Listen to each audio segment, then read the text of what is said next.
പക്ഷെ അതേ സമയത്ത് നമ്മളെ അസ്വസ്ഥപ്പെടുത്തുന്ന ആശങ്കപ്പെടുത്തുന്ന വസ്തുത കലാപത്തിന് ശേഷം ന്യൂനപക്ഷങ്ങൾക്ക്, ബംഗ്ലാദേശിലെ ന്യൂനപക്ഷങ്ങൾക്ക്, പ്രത്യേകിച്ച് ഹിന്ദുക്കൾക്ക് നേരെ നടത്തുന്ന ആക്രമണങ്ങളാണ്.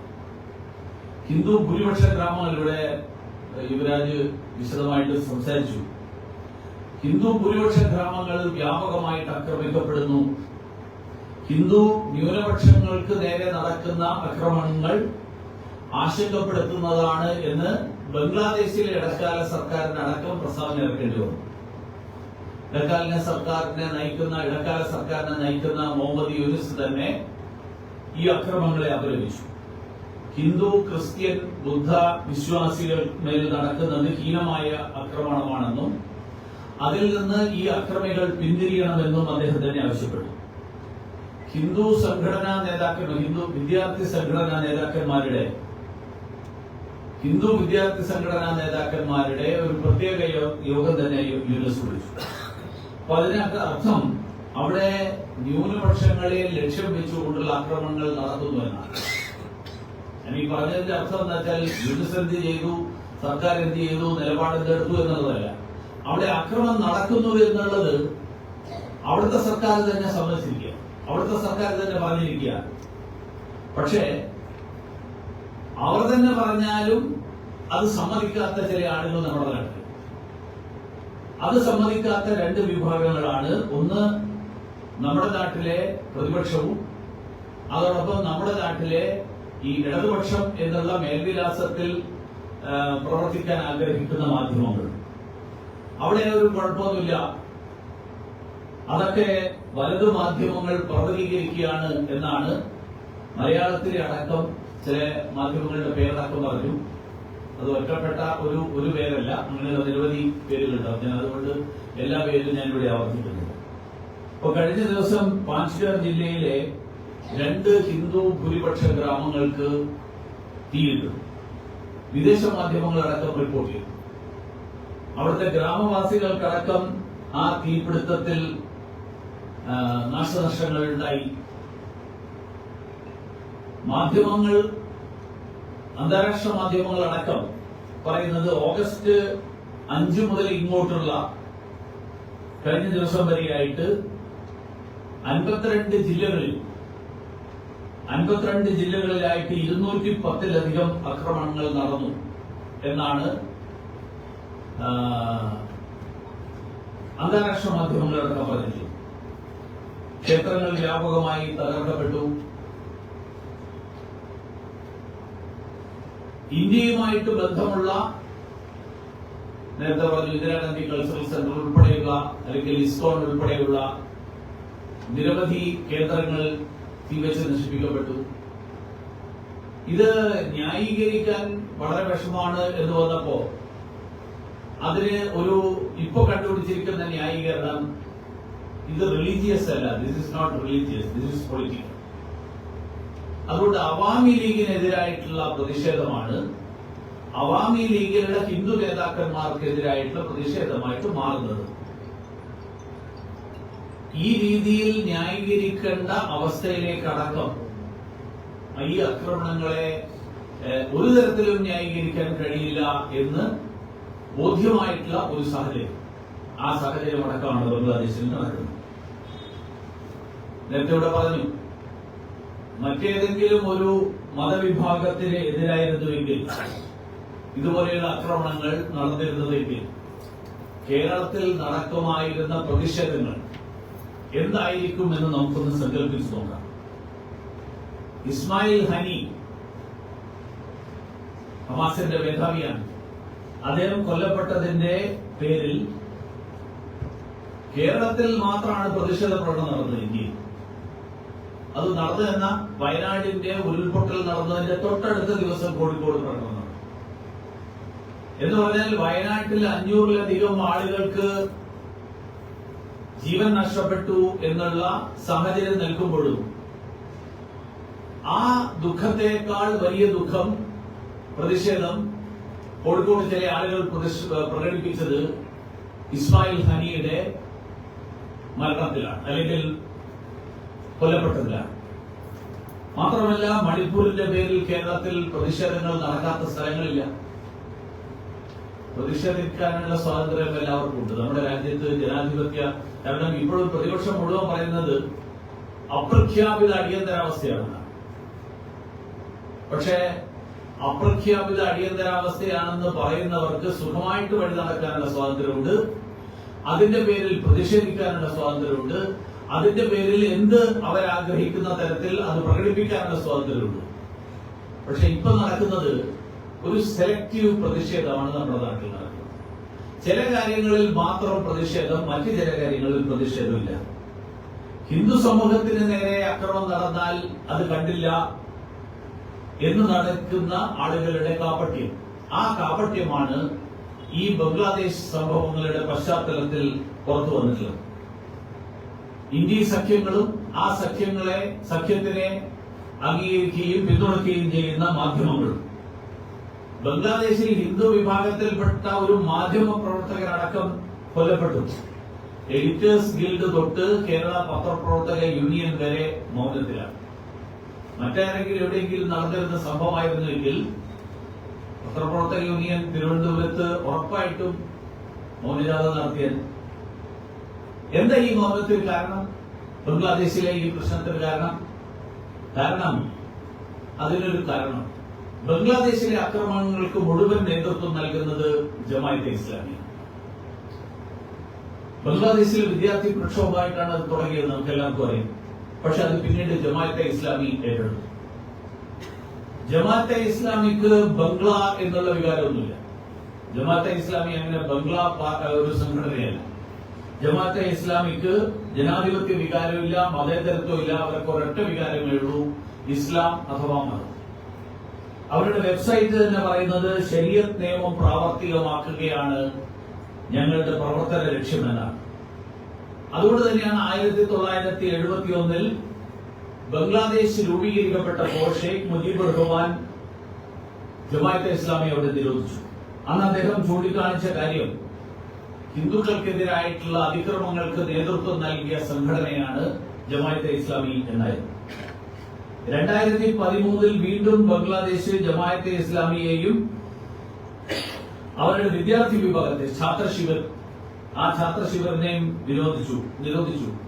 ഭരണഘടനയുടെ സെക്യുലർ സ്വഭാവത്തെ എതിർത്തതിന്റെ പേരിൽ ബംഗ്ലാദേശ് വിഭജന സമരത്തിൽ പാകിസ്ഥാൻ സൈന്യത്തോടൊപ്പം ചേർന്ന് നിലപാടെടുത്ത ആളുകളാണ് ജമാഅത്തെ ഇസ്ലാമി. എന്ന് പറഞ്ഞാൽ ബംഗ്ലാദേശ് എന്ന് പറയുന്ന നാട്ടിലെ പൗരന്മാരായിട്ടുള്ള ആളുകൾ ആ നാടിനെതിരായിട്ട്, മാതൃരാജ്യത്തിനെതിരായിട്ട് അന്യ ഒരു വിദേശ രാജ്യത്തിന്റെ അഥവാ ഈ ബംഗ്ലാദേശിനെ അടിച്ചമർത്തി കീഴടക്കി വെച്ചിട്ടുള്ള പാകിസ്ഥാൻ സൈന്യത്തിനോടൊപ്പം ചേർന്ന് നിന്ന ആളുകളാണ് ഈ ജമാഅത്തെ ഇസ്ലാമിക്കാർ. ബംഗ്ലാദേശ് വിമോചന സമരത്തിൽ ജന്മനാടിനെ ഒറ്റുകൊടുത്തു എന്ന് മാത്രമല്ല, അന്ന് ബലാത്സംഗങ്ങളും മാനഭംഗങ്ങളും ആയുധമാക്കിയ ആളുകളാണ്. റസാക്കർ പാരാമിലിറ്ററി ഫോഴ്സ് എന്നുള്ള പേരിൽ ജമാഅത്തെ ഇസ്ലാമി രൂപം കൊടുത്ത റസാക്കർ സേനയാണ് അത് ചെയ്തത്. അതിന്റെ സ്ഥാപകൻ ജമാഅത്തെ ഇസ്ലാമിയുടെ പ്രധാനിയായിരുന്ന AKM യൂസുഫ് ആയിരുന്നു. അന്ന് ഈ അക്രമങ്ങൾക്ക് ഇരകളായിട്ടുള്ള ആ സ്ത്രീകൾക്ക് പിന്നീട് മുജീബുർ റഹ്മാൻ സർക്കാർ വീരാംഗന പദവി കൊടുത്തു. കാരണം ഈ ഒരു ആ ട്രോമയിൽ നിന്ന് അവരെ തിരിച്ചു കൊണ്ടുവരാൻ വേണ്ടിയിട്ട് രാഷ്ട്രം നിങ്ങളെ ആദരിക്കുന്നു എന്നുള്ള സന്ദേശം അവർക്ക് നൽകാൻ വേണ്ടിയിട്ട് വീരാംഗന പദവി കൊടുത്തു. ലക്ഷക്കണക്കിന് ഹിന്ദു സ്ത്രീകളാണ് അന്ന് ബലാത്സംഗത്തിന് ഇരയായത്. ഈ റസാക്കർ സേന മാത്രമല്ല, ഷാംസ് അൽ ബദർ ഇങ്ങനെയുള്ള പല രൂപത്തിലുള്ള ഹിന്ദു വിരുദ്ധ നീക്കങ്ങൾ അവിടെ നടന്നിരുന്നു.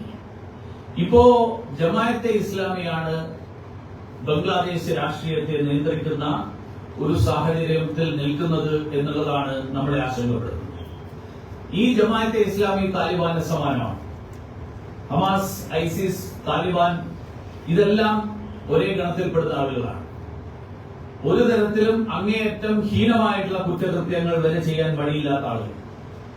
നമ്മൾ സിറിയയിൽ കേട്ടിട്ടുണ്ട് യസീദികളെയും ക്രിസ്ത്യാനികളെയും എങ്ങനെയാണ് കൂട്ടക്കുരുതി നടത്തിയത് എന്നുള്ളത്.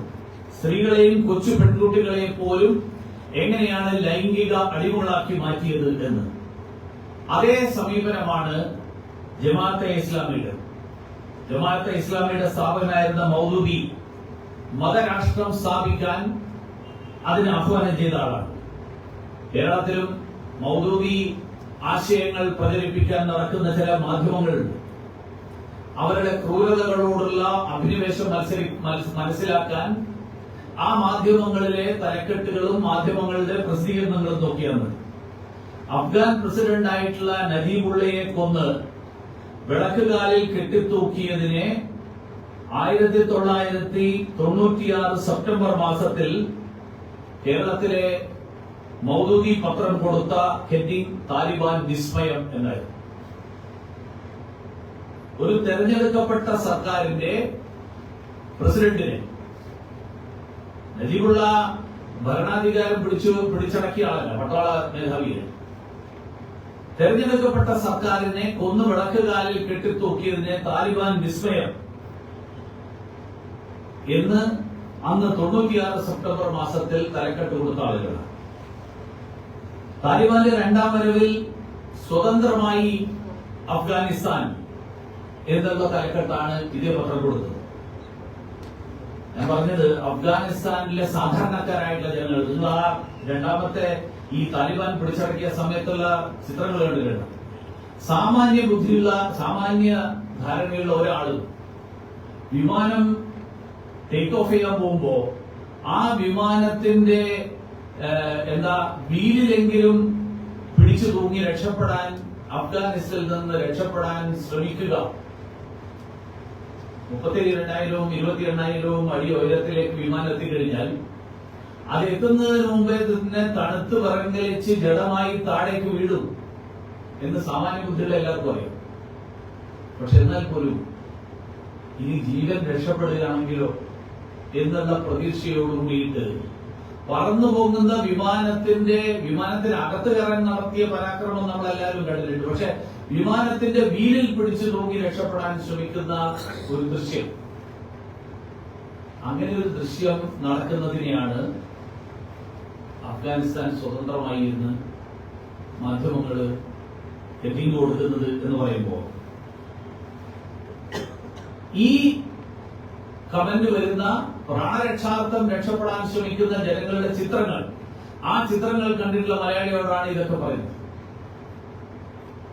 കാരണം മതഭീകരതയോട്, ആ മതഭീകരതയുടെ വക്താക്കളായി നിൽക്കുകയും മതഭീകരതയോട് ഐക്യപ്പെടുകയും ചെയ്യുക എന്നുള്ളതാണ് ജമാഅത്തെ ഇസ്ലാമി ലോകത്തെല്ലായിടത്തും എടുത്തിട്ടുള്ള, അല്ലെങ്കിൽ ഞാൻ ജമാഅത്തെ ഇസ്ലാമി എന്ന് ഇവിടെ പറയുമ്പോ ഐസിസ് എന്നുള്ള പേര് നിങ്ങൾ അതിന് പകരമിടാം, ഹമാസ് എന്നുള്ള പേര് അതിന് പകരമിടാം, അങ്ങനെയുള്ള നിരവധി പേരുകൾ,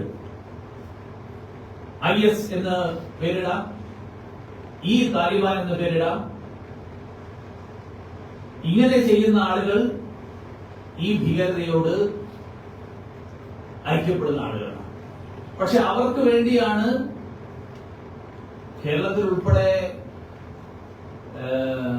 ഇതിനെക്കുറിച്ചൊന്നും മനസ്സിലാക്കാത്ത ജനങ്ങളെ തെരുവിലിറക്കി അവർക്ക് ഐക്യദാർഢ്യം പ്രഖ്യാപിക്കാൻ വേണ്ടിയിട്ട് പ്രതിഷേധ പ്രകടനങ്ങൾ നടത്തിക്കുന്ന രാഷ്ട്രീയ പാർട്ടികൾ, അങ്ങനെയുള്ള രാഷ്ട്രീയ പാർട്ടികൾ പ്രവർത്തിക്കുന്ന ഒരു സംസ്ഥാനമായിട്ട് കേരളം മാറിയിരിക്കുകയാണ്. ഇപ്പൊ ഈ തരത്തിലുള്ള ഒരു സാഹചര്യം, ഇപ്പൊ നേരത്തെ ഇവിടെ CPM-ന്റെ പ്രസ്താവനയെ കുറിച്ച് പറഞ്ഞു. CPM-ന്റെ പ്രസ്താവന വരുന്നത് എപ്പോഴാ? CPM-ന്റെ പ്രസ്താവന വരുന്നത് പ്രധാനമന്ത്രി നരേന്ദ്രമോദിജി യൂനുസിനെ പുതിയ ചുമതല ഏറ്റെടുത്തതിൽ ആശംസകൾ നേർന്നുകൊണ്ട് ആ ട്വീറ്റിൽ തന്നെ വളരെ തുറന്ന് ബംഗ്ലാദേശിലെ മതന്യൂനപക്ഷങ്ങൾ അനുഭവിക്കുന്ന സാഹചര്യങ്ങൾ, പ്രത്യേകിച്ച് ഹിന്ദു സമൂഹം അനുഭവിക്കുന്ന ബുദ്ധിമുട്ടുകൾ, അതിന് പരിഹാരം കണ്ടെത്താൻ ആവശ്യമായിട്ടുള്ള നടപടികൾ ഉണ്ടാകണം എന്ന് പറഞ്ഞതിന് ശേഷമാണ് മനസ്സോടുകൂടിയിട്ടുള്ള ഒരു പ്രസ്താവന. അപ്പോഴും നമ്മുടെ പ്രതിപക്ഷ നേതാവ് എന്ന് പറയുന്ന വ്യക്തി, അദ്ദേഹം ഇതിനെക്കുറിച്ച് അക്ഷരം വിട്ടിട്ടില്ല. കാരണം അദ്ദേഹം സാധാരണ പറയുന്നത് ഞാൻ ന്യൂനപക്ഷ സംരക്ഷണത്തിന്റെ ഏറ്റവും വലിയ വക്താവാണ്. പക്ഷെ ന്യൂനപക്ഷം ഹിന്ദുവായി കഴിഞ്ഞാൽ അദ്ദേഹം ആ കൂട്ടത്തിൽപ്പെടും. ന്യൂനപക്ഷ സംരക്ഷണത്തിന്റെ വക്താവാണ് അദ്ദേഹം. പക്ഷെ ആ ന്യൂനപക്ഷം ഏതെങ്കിലും ഒരു സാഹചര്യത്തിൽ ഹിന്ദുവാണെന്നിരിക്കട്ടെ, അദ്ദേഹം രക്ഷപ്പെടില്ല. അതാണ് ഇപ്പൊ ബംഗ്ലാദേശിന്റെ കാര്യത്തിൽ സംഭവിച്ചത്. പിണറായി വിജയനും ന്യൂനപക്ഷത്തിന്റെ വലിയ വക്താക്കളായിട്ടാണ് എല്ലായ്പ്പോഴും പറയുന്നത്. പക്ഷേ ഹിന്ദു ന്യൂനപക്ഷം പീഡനത്തിനിരയാകുമ്പോൾ, ഹിന്ദു ന്യൂനപക്ഷം അക്രമത്തിനിരയാകുമ്പോൾ രാഹുൽ ഗാന്ധിക്കും പിണറായി വിജയനും ഒന്നും വായിൽ നാവുണ്ടാവില്ല. ഇപ്പോ പാർലമെന്റിൽ നിങ്ങൾ ഈ കഴിഞ്ഞ ദിവസം ബഹളം കണ്ടു. ഈ വഖഫ് ബോർഡ് എന്ന് പറഞ്ഞാൽ ആരാധനാലയത്തിന് സമാനമാണ് എന്നുള്ള ധാരണ വരുത്തിക്കൊണ്ട് ക്ഷേത്രങ്ങളെ പോലെ ക്ഷേത്രങ്ങൾ നിയന്ത്രിക്കാൻ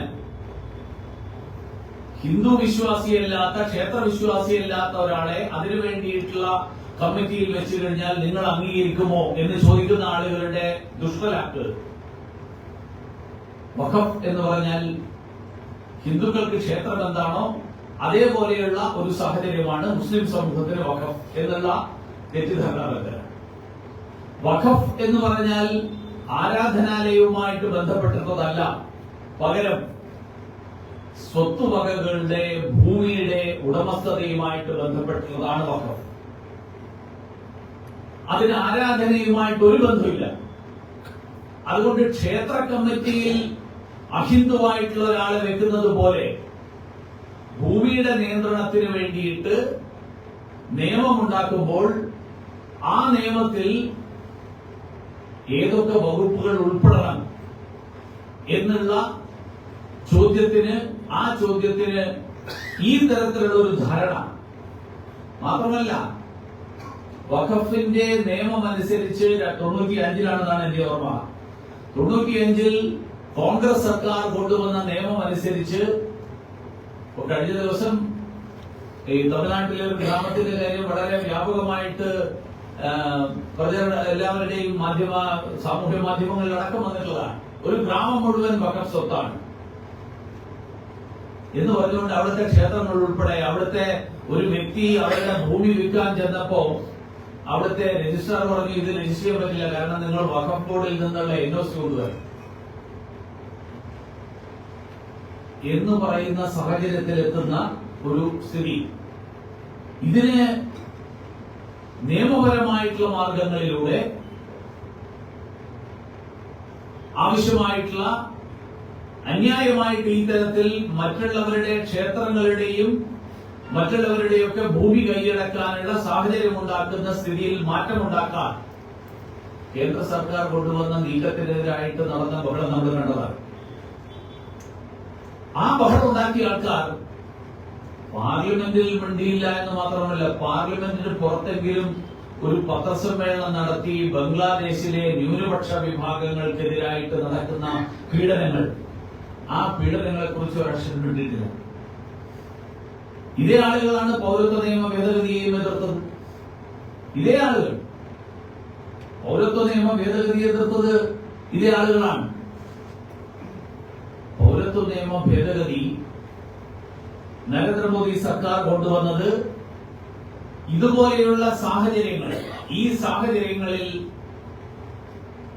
നമുക്ക് ചുറ്റുമുള്ള രാജ്യങ്ങളിലെ ന്യൂനപക്ഷ വിഭാഗങ്ങൾക്ക് അവർക്ക് അഭയം നൽകാനുള്ള സാഹചര്യം, അനുവാദം ഇന്ത്യക്കുണ്ടാകണം. അതിനുള്ള അധികാരം ഇന്ത്യൻ സർക്കാരിനുണ്ടാകണം, ഭാരതത്തിന്റെ സർക്കാരിനുണ്ടാകണം എന്നുള്ള ലക്ഷ്യത്തിലാണ്.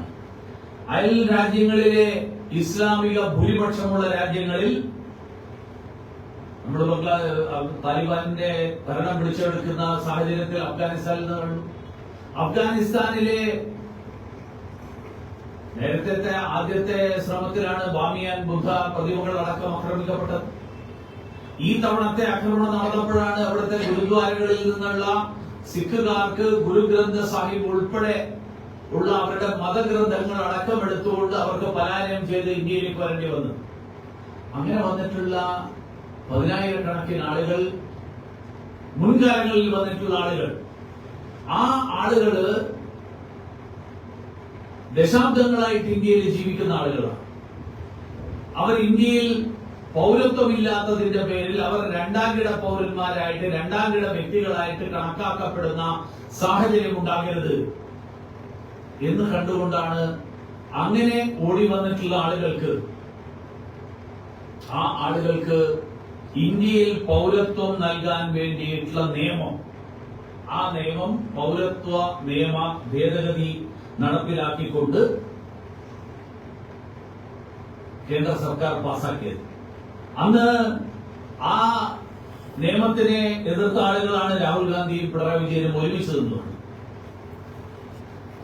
ഈ പറയുന്ന വസ്തുത, ഈ പറയുന്ന കാര്യങ്ങളുടെ അടിസ്ഥാനം ഈ അടുത്ത ദിവസങ്ങളിൽ മാധ്യമങ്ങളിൽ വന്നു ഇവിടെ പറഞ്ഞു. 1971 ഹിന്ദു ജനസംഖ്യ ഏതാണ്ട് 23% ബംഗ്ലാദേശിൽ. ഇപ്പോഴത് 7.5%. ബംഗ്ലാദേശിൽ ബാക്കിയുള്ള മുഴുവൻ ആളുകളും ഒന്നുകിൽ നിർബന്ധിത മതപരിവർത്തനത്തിന് ഇരയായി, അല്ലെങ്കിൽ കൂട്ടപ്പലായനത്തിന് അവർക്ക് സന്നദ്ധരാകേണ്ടി വന്നു. ഇതേപോലെയാണ് പാകിസ്ഥാനിലും അഫ്ഗാനിസ്ഥാനിലും ഒക്കെയുള്ള പ്രദേശങ്ങൾ, അവിടെയൊക്കെയുള്ള ഹിന്ദു ന്യൂനപക്ഷത്തിന്റെ സ്ഥിതി.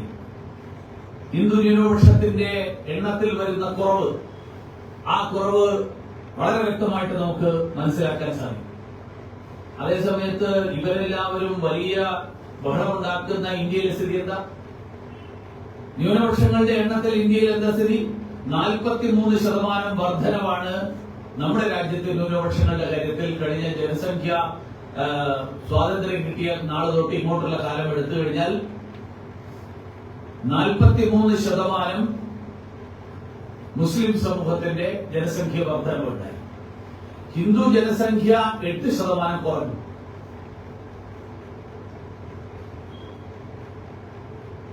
ന്യൂനപക്ഷ പീഡനം എവിടെയാണ് നടക്കുന്നതെന്നുള്ളതിന് മനസ്സിലാക്കാൻ ന്യൂനപക്ഷങ്ങൾക്ക് സംരക്ഷണം നൽകാനുള്ള സമീപനം ഇന്ത്യ എടുക്കുന്നതിന്റെ കാരണം അറിയാൻ ഇതിൽ കൂടുതൽ വിശദീകരണവും ഇതിൽ കൂടുതൽ തെളിവുകളും ആവശ്യമില്ല. മതതീവ്രവാദം, ആ മതതീവ്രവാദത്തിന്റെ പേരിൽ ഇന്ത്യയെ തകർക്കാൻ പലരും ശ്രമിക്കുമ്പോഴും നമ്മുടെ ശക്തിയെ തകർക്കാൻ സാധിക്കാത്തതിന്റെ കാരണം ഈ രാജ്യത്തെ ഭൂരിപക്ഷം ഹിന്ദു സമൂഹത്തിൽപ്പെടുന്ന ആളുകളാണെന്നുള്ളതുകൊണ്ടാണ്. കാരണം ഹിന്ദു സമൂഹം ഏകം സത് വിപ്രാ ബഹുധാ വദന്തി എന്ന് വിശ്വസിക്കുന്നവരാണ്. സത്യം ഒന്നാണ്, പണ്ഡിതന്മാർ പല രീതിയിൽ അതിനെ വ്യാഖ്യാനിക്കാറുണ്ട്. നാനാത്വത്തിൽ ഏകത്വത്തിൽ വിശ്വസിക്കുന്നവരാണ്. അതുകൊണ്ടാണ് ഇവിടെ നമുക്ക് അഭയം നൽകാൻ നമുക്ക് മാത്രമേ സാധിക്കുള്ളൂ. ലോകത്ത് മറ്റാർക്കും ബംഗ്ലാദേശിൽ നിന്ന് പലായനം ചെയ്യുന്ന ആളുകൾക്ക് സംരക്ഷണം കൊടുക്കാൻ കഴിയും. അതുകൊണ്ട് തന്നെ ഈ ബംഗ്ലാദേശിലെ നിലവിലുള്ള സാഹചര്യങ്ങൾ പൗരത്വ നിയമ ഭേദഗതിയുടെ പ്രസക്തി കൂടുതൽ വർദ്ധിപ്പിക്കുക. പൗരത്വ നിയമ ഭേദഗതി, ആ ഭേദഗതി ഏറ്റവും പ്രസക്തമായിട്ടുള്ളതാണ് എന്ന് ഒരിക്കൽ കൂടി വിളിച്ചോതുന്ന സാഹചര്യമാണ്, വിളിച്ചോതുന്ന ഒരു വസ്തുതയാണ് ഇപ്പോൾ ബംഗ്ലാദേശിൽ നടന്നിട്ടുള്ള സംഭവങ്ങൾ നമ്മളെ ഓർമ്മിപ്പിക്കുന്നത്.